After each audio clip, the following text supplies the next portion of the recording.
누가복음 18장 31절부터 43절까지 우리 한 절씩 함께 교독합니다. 제가 먼저 읽습니다. 예수께서 12 제자를 데리시고 이르시되 보라, 우리가 예루살렘으로 올라가노니 선지자들을 통하여 기록된 모든 것이 인자에게 응하리라. 인자가 이방인들에게 넘겨져 희롱을 당하고 능욕을 당하고 침뱉음을 당하겠으며 그들은 채찍질하고 그를 죽일 것이나 그는 3일 만에 살아나리라 하시되 제자들이 이것을 하나도 깨닫지 못하였으니 그 말씀이 감추었으므로 그들이 그 이르신 바를 알지 못하였더라. 여리고에 가까이 가셨을 때에 한 맹인이 길가에 앉아 구걸하다가 무리가 지나감을 듣고 이 무슨 일이냐고 물은데 그들이 나사렛 예수께서 지나가신다 하니 맹인이 외쳐 이르되 다윗의 자손 예수여 나를 불쌍히 여기소서 하거늘 앞서가는 자들이 그를 꾸짖어 잠잠하라 하되 그가 더욱 크게 소리 질러 다윗의 자손이여 나를 불쌍히 여기소서 하는지라. 예수께서 머물러 서서 명하여 데려오라 하셨더니 그가 가까이 오매 물어 이르시되 내가 무엇을 하여 주기를 원하느냐. 이르되 주여 보기를 원하나이다. 예수께서 그에게 이르시되 보라 내 믿음이 너를 구원하였느니라 하시매 함께 있습니다. 곧 보게 되어 하나님께 영광을 돌리며 예수를 따르니 백성이 다 이를 보고 하나님을 찬양하리라. 아멘. 내가 무엇을 하여야 영생을 얻을 수 있습니까? 이 젊은 관리의 질문에 대하여 예수님은 10계명에 기록된 이웃사랑에 대한 계명을 말씀하셨습니다. 어려서부터 10계명을 지키며 살아왔다고 자신 있게 대답한 이 젊은 관리에게 예수님은 너의 소유를 팔아 가진 것을 팔아 가난한 자들에게 나누어 주어야 한다고 말씀하셨어요. 단지 간음하지 않고 살인하지 않고 도둑질하지 않는 이웃사랑에 대한 소극적인 실천이 아니라 나의 소유를 팔아 가난한 자들을 나눠줄 수 있는 이웃사랑에 대한 적극적인 실천이 영생을 얻을 수 있는 방법이라고 말씀하신 것입니다. 여러분, 하나님께서 우리에게 주신 계명은 두 가지입니다. 그 두 가지가 무엇입니까? 하나님 사랑 그리고 이웃사랑이에요. 여러분, 하나님을 사랑한다면 그 사랑은 반드시 이웃사랑을 통해 증명될 수 있어야 합니다. 도저히 이해할 수 없고 용납할 수 없는 그 누군가에 대해서도 내가 하나님을 사랑하기 때문에 그 사람 또한 내가 이해하고 용납하며 용서하며 하나님의 사랑을 흘려보낼 수 있어야 하는 것입니다. 더 이상 우리가 말뿐인 사랑이 아니라 내가 경험하고 누린 하나님의 그 사랑을 그 사랑이 필요한 우리의 가정과 교회 그리고 내가 속한 공동체 가운데 가감없이 아낌없이 흘려보내는 축복의 통로가 될 수 있기를 예수님 이름으로 축원드립니다. 아멘. 오늘 본문의 말씀은 예루살렘으로 향하는 예수님과 제자들의 대화로 시작됩니다. 우리 본문 31절부터 33절까지 함께 봅니다. 예수께서 12 제자를 데리시고 이르시되 보라 우리가 예루살렘으로 올라가노니 선지자들을 통하여 기록된 모든 것이 인자에게 응하리라. 인자가 이방인들에게 넘겨져 희롱을 당하고 능욕을 당하고 침뱉음을 당하겠으며 그들은 채찍질하고 그를 죽일 것이나 그는 3일 만에 살아나리라 하시되 아멘. 예수님은 제자들에게 인자가 많은 고난을 받고 죽임을 당한 뒤에 사흘 후에 부활하실 것을 말씀하셨습니다. 오늘 본문의 말씀은 예수님께서 십자가의 고난과 죽음 그리고 부활에 대하여 언급하신 세 번째 말씀입니다. 예수님은 자기 자신을 속죄의 제물로 드리기 위해 예루살렘으로 향하고 있습니다. 예수님은 제자들을 향해 예수님께서 가셔야 하는 그 목적지가 어디인지 분명히 말씀하셨어요. 그리고 그곳에서 어떤 일이 일어나게 되는지 말씀하셨습니다. 예수님께서 예루살렘에서 감당하게 되는 그 일이 무엇입니까? 온 인류의 구원을 위한 십자가의 사명, 대속의 죽음입니다. 그렇다면 예수님께서 감당하셔야만 했던 그 십자가의 고난과 죽음, 그 이유가 과연 무엇입니까? 우리 본문 말씀 함께 한 번 더 봅니다. 누가복음 18장 31절 말씀 한 번 더 봅니다. 예수께서 12 제자를 데리시고 이르시되 보라, 우리가 예루살렘으로 올라가노니 선지자들을 통하여 기록된 모든 것이 인자에게 응하리라. 아멘. 예수님께서 밝히신, 예수님께서 고난과 죽음을 당하셔야만 하는 그 이유가 무엇입니까? 선지자들을 통하여 기록된 하나님의 말씀이 인자, 예수님을 통해 성취되어야 하기 때문입니다. 여러분, 우리 하나님은 구약 성경 전체를 통하여서 온 인류를 향한 구원의 계획을 약속해 주셨습니다. 그리고 그 구원의 계획, 그 중심에 계신 존재가 누구입니까? 인자, 예수 그리스도입니다. 여러분, 구약 성경의 핵심이 무엇입니까? 장차 오실 예수님께서 우리를 위해 고난과 죽음을 기꺼이 감당하신다는 것입니다. 그렇다면 구원자이신 예수님께서 왜 고난을 받으셔야 합니까? 여러분, 하나님은 이미 수천 년 전부터 인류의 구원을 위한 위대한 계획을 준비하셨습니다. 그리고 하나님께서 계획하신 그 구원의 역사는요, 예수 그리스도의 순종을 통하여 이루어졌습니다. 사랑하는 성도 여러분, 하나님의 말씀은 1.1획도 결코 사라지지 않고 반드시 이루어집니다. 그 증거가 무엇입니까? 예수님의 죽음과 부활입니다. 하나님께서 우리에게 약속하신 주의 몸된 교회와 가정의 회복 또한 반드시 하나님의 때에 하나님의 방법으로 이루어지게 되는 줄 믿습니다. 도저히 이해할 수 없는 상황 속에서도 우리를 향한 하나님의 말씀을 신뢰하는 성도들의 순종을 통하여 우리의 가정과 교회가 온전한 회복의 역사를 경험하길 간절히 소망합니다. 하나님의 위대한 구원의 역사를 이루시기 위해 예루살렘으로 향하는 예수님의 발걸음은 점점 조금씩 더 가까워져 가고 있지만, 문제는 예수님과 함께 동행하고 있는 예수님의 제자들이 예수님께서 감당하셔야 하는 그 사명을 온전히 이해하지 못하였다는 것입니다. 우리 34절 말씀 함께 봅니다. 제자들이 이것을 하나도 깨닫지 못하였으니 그 말씀이 감추어 있으므로 그들이 그 이르신 바를 알지 못하였더라. 아멘. 예수님은 예루살렘에서 감당하셔야만 하는 그 고난과 죽음에 대하여 제자들에게 말씀하셨습니다. 그러나 예수님의 제자들은요, 예루살렘이 가까워지면 가까워질수록 예수님의 유대의 왕으로 등극하고 즉위하고 자신들이 유력한 권력의 자리를 차지할 것만 생각하고 있었습니다. 여러분, 예수님의 제자들이 예수님께서 감당하셔야 하는 그 십자가의 사명을 온전히 이해하지 못한 그 이유가 무엇입니까? 오늘 본문의 말씀은 제자들을 향한 예수님의 말씀이 감춰져 있었다고 기록하고 있습니다. 예수님의 제자들은 예수님과 함께 동행하며 예수님의 말씀을 가르침을 받았지만 정작 이 제자들은요, 예수님의 가르침을 깨닫지 못하였던 것입니다. 그런데 예수님의 제자들이 깨닫지 못한 그 예수님의 말씀을 무명의 한 사람이 깨닫게 되는 놀라운 역사가 오늘 본문의 말씀에 소개되어지고 있습니다. 우리 본문 35절부터 38절까지의 말씀 우리 함께 봅니다. 여리고에 가까이 가셨을 때에 한 맹인이 길가에 앉아 구걸하다가 무리가 지나감을 듣고 이 무슨 일이냐고 물은데 그들이 나사렛 예수께서 지나가신다 하니 맹인이 외쳐 이르되 다윗의 자손 예수여 나를 불쌍히 여기소서 하거늘. 아멘.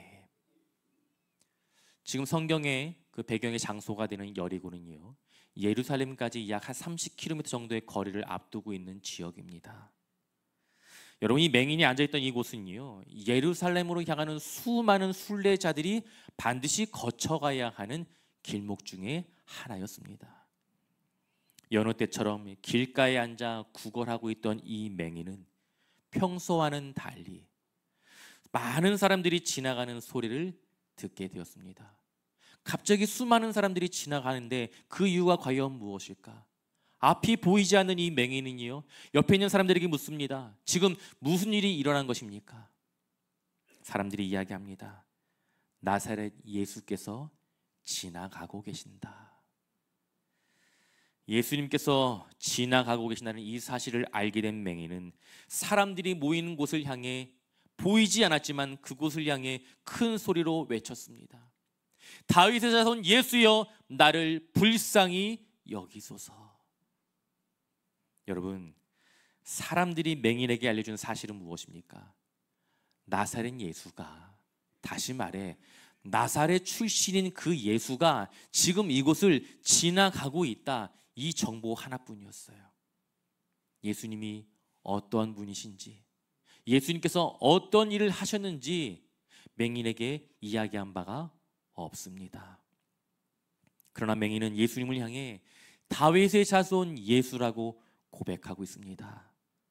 여러분, 오늘 본문의 말씀에 기록된 이 다윗의 자손 예수라고 하는 이 표현은요, 하나님께서 세우신 구원자는 다윗의 자손으로 오실 것이라는 구약 성경에 기록된 그 말씀처럼 예수님께서 하나님이 약속하신 메시아임을 뜻하는 표현입니다. 맹인은 비록 앞을 보지 못한 채 구걸해야 하는 비참한 인생을 살아야 했지만 예수님의 제자들조차 깨닫지 못한 성경에 기록된 예수님에 대한 비밀을 깨닫게 된 것입니다. 여러분, 예수님의 제자들조차 예수님이 과연 정말 어떤 분이신지 깨닫지 못한 이 비밀을 앞을 보지 못하는 맹인이 깨닫게 된 그 이유가 과연 무엇이겠습니까? 우리 요한복음 말씀을 잠시 봅니다. 요한복음 14장 26절 함께 봅니다. 보혜사 곧 아버지께서 내 이름으로 보내실 성령, 그가 너희에게 모든 것을 가르치고 내가 너희에게 말한 모든 것을 생각나게 하리라. 아멘. 여러분, 맹인으로 하여금 성경에 기록된 하나님의 말씀, 예수님께서 감당하신 구원의 약속을 깨닫게 한 존재가 누구이십니까? 바로 보혜사 성령입니다. 성령이에요. 여러분, 하나님의 말씀은 오직 성령을 통해 깨달을 수 있습니다. 죄악된 본성으로 인하여 영적인 눈이 가려진 우리는요, 예수님의 제자들처럼 예수님의 말씀을 들었음에도 불구하고 하나님의 그 진리의 말씀을 깨닫지 못하는 존재들입니다. 그러나 보혜사 성령을 통해 하나님의 말씀이 무엇인지, 그 말씀 속에 감추어진 그 비밀이 무엇인지 우리는 비로소 깨닫게 되었습니다. 여러분, 성경을 읽어도 아무리 읽어도 이해가 되지 않습니까? 말씀을 아무리 많이 들어도 감동이 되지 않습니까? 은혜가 되지 않습니까? 도전이 되지 않습니까? 깨닫게 하시는 성령의 능력을 사모할 수 있기를 소망합니다. 성령의 능력으로 인하여 하나님의 말씀을 온전히 깨닫고 분별하는 이 놀라운 은혜와 능력이 이 자리에 모인 저와 여러분 우리 모두에게 임하길 예수님의 이름으로 축원드립니다. 아멘. 다윗의 자손 예수여, 나를 불쌍히 여기소서. 이 절박한 마음으로 예수님을 향해 외쳤지만 맹인에게 돌아온 것이 무엇입니까? 맹인을 향한 사람들의 꾸짖음이었습니다. 여기 지금 계시는 존재가 누구인데 감히 네가, 중요한 전화이지 않을까? 중요한 대목에 온 전화이기 때문에 여러분이라면 어떻게 하시겠습니까? 예수님을 만난 그 기쁨에, 그 감격스러움에 사로잡혀 다윗의 자손 예수여, 나를 불쌍히 여기소서 예수님을 향해 간절히 외쳤는데 사람들이 책망합니다. 조용히 해. 지금 네가 나설 자리가 아니야. 여러분이라면 어떻게 하시겠습니까? 잠잠히, 조용히 침묵하시겠습니까? 사람들은 맹인을 향해 잠잠하라고 침묵을 강요하였지만 그러나 맹인은 침묵하지 않았습니다. 아니, 오히려 더욱 큰 소리로 외쳤습니다. 다윗의 자손 예수여, 나를 불쌍히 여기소서. 여러분, 이 맹인이 예수님을 향해 포기하지 않고 간절함으로 예수님을 향해 부르짖었던 그 외침의 이유가 과연 무엇이겠습니까? 그것은 명백합니다. 구원자로 이 땅에 오신 그 예수님만이 내 삶 가운데 존재하고 있는, 내가 도저히 해결할 수 없는, 풀어낼 수 없는 이 문제의 고통의 해답을 예수님이 가지고 계신다는 그 확신, 그 신뢰, 그 믿음이 이 맹인에게 있었기 때문입니다. 따라서 맹인에게 지금 이 순간은요, 사람들의 그 꾸짖음 때문에 잠잠히 주저앉을 때가 아니라 더욱 크게 소리질러 외칠 때였던 것입니다. 우리 교회도 매일 새벽마다, 그리고 금요일 저녁마다 어떤 일이 있어도, 비가 와도 눈이 와도 기도의 자리를 쉬지 않는 성도들이 있습니다. 여러분, 이분들이 왜 그 새벽 이른 시간 잠자는 것을 기꺼이 반납하고 교회와 하나님께 부르짖을까요? 한 주간의 피곤한 몸을 뒤로하고 쉬어야 되는 금요일 저녁 쉬지 않고 금요일 밤 교회에 달려와 하나님께 기도하는 그 이유가 무엇이겠습니까? 제발 그런 얘기 하지 마세요. 잠이 없다라고 얘기하지 마세요. 아침잠이 없다라고 얘기하지 마세요. 여러분, 이분들이 할 일 없어서 교회에 오시는 것들이 아니에요. 교회에 오시는 분들이 아닙니다. 오직 예수님만이 내 삶의 문제를 해결할 수 있다는 이 믿음이 있기 때문입니다. 이 믿음 때문에 몸은 피곤하지만 피곤한 몸을 뒤로 하고 교회에 달려나와 하나님 앞에 간절한 마음으로 부르짖으며 기도하는 것입니다. 질병으로 인한 고통, 물질과 관계로 인한 어려움, 자녀들의 신앙의 문제 또한 신실하신 하나님을 향한 우리의 믿음과 간절한 부르짖음을 통하여 하나님의 놀라운 회복의 역사가 반드시 이루어지게 되는 줄 믿습니다. 근본 부흥의 여러분 주제가 무엇입니까? 예배의 회복이에요. 왜 예배의 회복으로 정했을까요? 우리 교회는 여러분 예배 열심히 잘 드린 분들이 참 많은 교회예요. 근데 중요한 것은 저부터도 내가 드리고 싶은 예배로 하나님께 예배할 때가 너무나 많습니다. 주일 예배하는 이 자리, 반드시 주일 성수해야 한다는 생각으로 예배 자리를 지키는 것은 참 열심히 잘 지켜왔는데, 문제는 내가 예배하고 싶은 방법대로 예배할 때가 너무나 많다는 거예요. 생각해 보세요. 오늘 내 기분이 평소와 다르게 좋지 않으면 여러분 찬양하십니까? 그냥 입만 뻥긋뻥긋 하시잖아요. 제가 어떻게 잘 아느냐고요? 제가 많이 해봐서 알아요. 도저히 예배할 기분이 아니면 목사인 저도 기도가 안 나올 때가 있고요, 앉아있는 이 자리가 불편하게 될 때가 있어요. 근데 중요한 것은 여러분, 이 자리의 주인은 내가 아니에요. 우리가 아닙니다. 이 예배의 자리의 주인은요, 살아계신 하나님이십니다. 그래서 우리 교회가 반드시, 성동중앙교회 성도들이 반드시 지향해야 할 예배의 자리는요, 내가 예배하고 싶은 자리가 아니라 하나님께서 주인 되시는 자리, 하나님께서 기뻐 받으시는 예배의 자리가 되어야 되는 줄 믿습니다. 이를 위해 우리가 그 세 번의 집회 시간을 통해 하나님께서 기뻐하시는 그 예배란 과연 무엇인지, 지금까지 나는 어떠한 마음으로 예배 자리에 있었는지 우리 예배를 돌아보고 하나님께서 기뻐하시는 예배를 통하여 하나님을 마음 다해 영광 돌리고 하나님의 이름을 높일 수 있는 은혜가 가득한, 하나님의 임재가 가득한 예배의 자리가 되길 간절히 소망합니다. 예수님을 향해 간절히 부르짖는 맹인의 외침에 대한 예수님의 반응이 무엇입니까? 우리 보면 40절과 41절 함께 봅니다. 예수께서 머물러 서서 명하여 데려오라 하셨더니 그가 가까이 오매 물어 이르시되 내게 무엇을 하여 주기를 원하느냐? 이르되 주여 보기를 원하나이다. 아멘.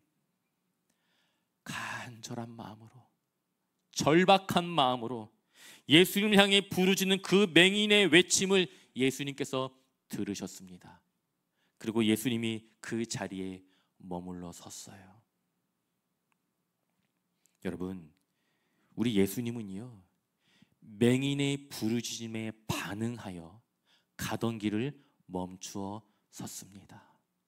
중요한 것이 바로 이거예요. 여러분, 예수님은 우리의 부르짖음을 결코 외면하는 분이 아니세요.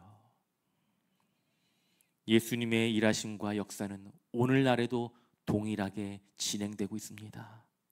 여러분, 수많은 사람들 가운데, 수많은 성도들 가운데 예수님께서 주목하는 그 한 사람이 누구이겠습니까? 누구일까요? 예수님, 나를 불쌍히 여겨 주옵소서. 지금 이 순간도 예수님의 시선은요, 예수님을 향해 절박한 마음으로 부르짖으며 외치는 성도들을 향하고 있습니다. 예수님이 맹인에게 말씀하십니다. 너에게 무엇을 하여 주기를 원하느냐? 여러분, 이 맹인이 살아오면서 앞을 보고 싶다는 그 기도를 얼마나 많이 했을까요? 한두 번 하지 않았을 거예요. 수십 번? 아니요. 수백 번, 수천 번, 수만 번. 기도할 때마다 하나님, 앞이 보이지 않는 나의 눈 뜨게 하여 주옵소서. 여러분, 예수님께서 맹인이 무엇을 원하는지 정말 모르셨을까요? 그래서 물어보신 것입니까? 그렇지 않습니다. 그럼에도 불구하고 예수님께서 맹인에게 무엇을 원하시는지 물어보신 이유가 과연 무엇이겠습니까? 그것은요, 맹인의 이 간절한 소원을 이루시는 존재가 누구인지, 기도의 응답의 주체가 누구인지, 예수님이 어떤 분이신지 분명히 깨닫게 하시기 위함, 바로 이것 때문이었습니다. 사랑하는 성도 여러분, 하나님은 자연 우리의 마음의 소원과 간절한 기도의 제목을 이미 다 알고 계세요. 안 믿으시는 것 같은데 여러분, 저는 몰라요. 여러분이 마음으로 무슨 생각을 하고 계시는지 저는 알 길이 없어요. 그러나 우리 하나님은 우리의 머리털까지도 세시는 분이신 줄 믿습니다. 간절한 마음의 소원, 간절한 마음의 기도의 제목들 하나님께서는 이미 알고 계세요. 그럼에도 불구하고 우리가 하나님께 간절한 마음으로 부르짖으며 기도해야 하는 그 이유가 무엇입니까? 그것은요, 하나님과 더 깊은 교제를 하기 위해서예요. 우리의 기도와 간구에 응답하시는 존재가 누구인지 깨닫게 하시기 위해서입니다. 사랑하는 성도 여러분, 간절한 마음의 소원과 기도의 제목들이 있으십니까? 기도의 자리에서 우리의 기도에 응답하시는 살아계신 하나님을 더욱 깊이 만나고 경험하고 누릴 수 있기를 간절히 소망합니다. 맹인은 예수님께 고백합니다. 주님, 제가 보기를 원합니다. 주님, 제가 원하는 것은요, 보는 것입니다. 앞을 보는 것입니다. 여러분, 당시 앞을 보지 못하는 사람이 앞을 보게 되는 일은요, 기적 중에 기적입니다. 불가능한 일이에요. 그럼에도 불구하고 예수님을 향해 주님, 내가 보기를 원한다고 말할 수 있던 그 맹인의 그 마음, 그 이유가 과연 무엇이겠습니까? 적어도 이 맹인에게는 구원자로 이 땅에 오신 예수님께서 나의 눈을 회복시켜 주실 것이라는 이 믿음이 있었기 때문입니다. 우리 보면 42절, 43절 함께 봅니다.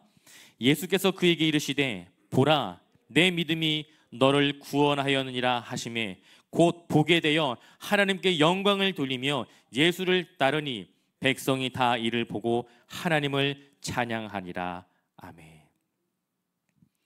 예수님은 맹인의 고백에 담겨있는 그의 믿음을 보셨습니다. 보라, 너의 믿음이 너를 구원하였다. 예수님을 향한 그의 믿음을 통해 이 맹인은요, 자신의 소원이었던 앞을 보게 되는 것은 물론이고 구원의 선물까지 받게 되었습니다. 할렐루야, 아멘. 사랑하는 성도 여러분, 어떠한 상황 속에서도 결코 포기하지 않고 예수님을 향한 간절한 마음으로 부르짖었던 그 맹인의 외침에 대하여 예수님께서 반응하셨고 예수님께서 응답해 주셨습니다. 보라, 너의 믿음이 너를 구원하였느니라.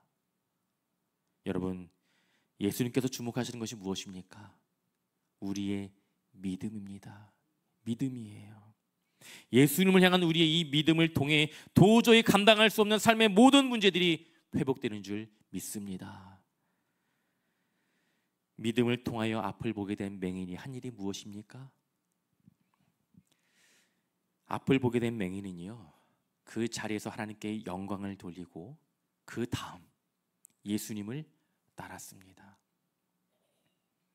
여러분 생각해 보세요. 여러분의 오늘 본문의 말씀이 등장하는 맹인이었다고 생각해 보세요.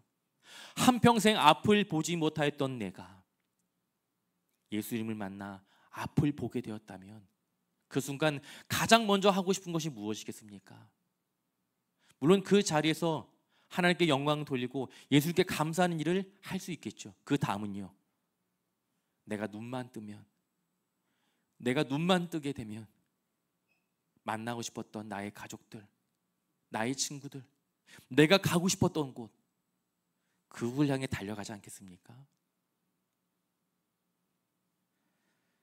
그러나 이 맹인은요, 자신의 눈이 띄어지게 되는 그 놀라운 기적을 경험하고 난 이후에, 하나님께 영광을 돌리고 난 이후에 이 맹인의 선택은 다른 그 어떤 것이 아닌 예수님을 따르는 삶이었습니다. 여러분, 우리가 지난주에 묵상했던 말씀을 한번 떠올려 보세요.